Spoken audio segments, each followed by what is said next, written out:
think it's pretty well known, at least in this country, that a woman, and I'm going to focus this video on women and the safety of women, that when their partner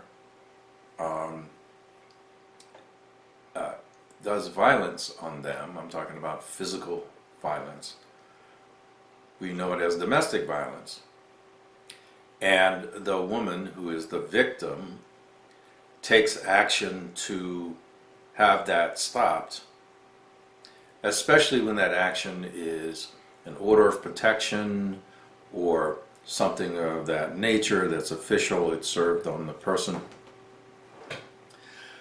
that tends to trigger the next escalation from the person who is trying to hurt them or abuse them in some way. Now, the person hasn't been accused of domestic violence, but their victim is afraid of them because of what they're doing, and a judge has said, okay, I think you should be protected from this person, and they should have a restraining order, don't come close, all of those things. There are some, many, especially in the anti-gun community, who would say that person for whom an order of protection or restraining order has been issued must now have any firearms that they own removed from them, and they should be restricted or prohibited from any access to firearms. That means if they happen to live in the house, all the firearms need to be removed and sent somewhere, we don't know where, and that person now has lost the use of their Second Amendment right. Is that fair? Should that happen? My argument is no, and I'll explain why. But before I do that, let me put some background. Now, if the person who is exhibiting this behavior has had a history of convictions for physical assault of any type, including domestic violence, that might be a case for having the firearms removed, but for how long? How long? Suppose that they are charged with domestic violence and found not guilty or acquitted. Unfortunately, most of the acquittals happen because the victim chooses not to show up and testify. That happens a lot more than you would think. So the accused goes free. But now they're not found guilty, they are not convicted.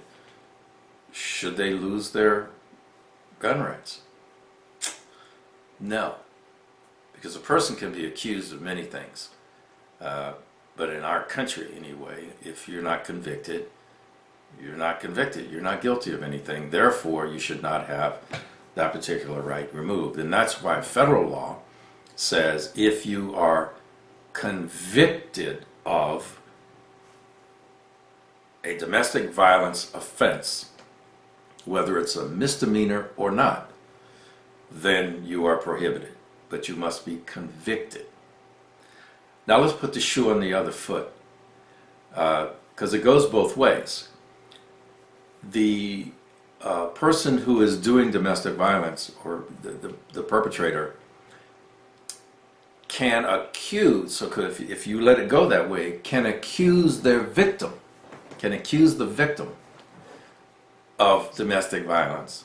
And now the victim, if you take what the anti-gun people want to do, if you take it that far, the victim is now prohibited, or would be prohibited, from getting a firearm to protect herself from the guy who's the real perpetrator.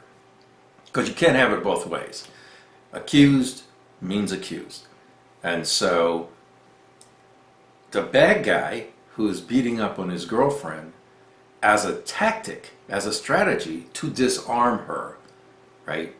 To disarm her can say, you can't, I'm going to accuse you, and now neither of us legally can have a firearm. And what will happen is the bad guy will go get a gun anyway and still shoot her. You see? So what do we do? What's the answer to that? Accused is just accused. Convicted is something totally different. And my argument is you don't want to use being accused as a reason to remove gun rights, because that tactic can be used against the victim, and the victim is now unable to defend themselves because they're usually the weaker in the argument. Let's take it a step further. Let's say that the victim is actually the owner of the firearm or firearms in the house. The bad guy, and she chooses not to use them to defend herself, and that has happened, by the way. But let's say the bad guy knows that and he wants to escalate. He then accuses her of threatening him with the firearms that she owns. Just accused. And now what happens is that, and if she accuses him, both are accused, and now the firearms, her firearms, must be removed from the house, or both parties must be removed from access to them. You see how weird this can get? So, I'm not a lawyer, but I do know, and I know of cases, especially in California, because that's where I have some communication with folks, that strategy from the bad guy has been used to make sure that the target of his domestic violence is officially prohibited from getting a firearm, especially now with the new California laws, which says if you're just accused, you just go to court and say, hey, you tell the cops, goes to a judge, and the firearms are removed from the victim. The bad guy, who's a bad guy for a reason, now can do whatever he wants with them, go get illegal guns or gun and do what they want to do. All these shootings of domestic violence partners happen in a lot of cases where the bad guy goes and gets a gun illegally, or has a gun illegally, or should never have had a gun in the first place, and then shoots and kills his mate or partner. So I'll come back and say being accused of domestic violence should not be the reason to have your Second Amendment right or your access to purchase, possess, or own firearms taken away. You must be convicted as current federal law stands. So, I know some of you might have some different thoughts, and I sure as heck would like to hear them.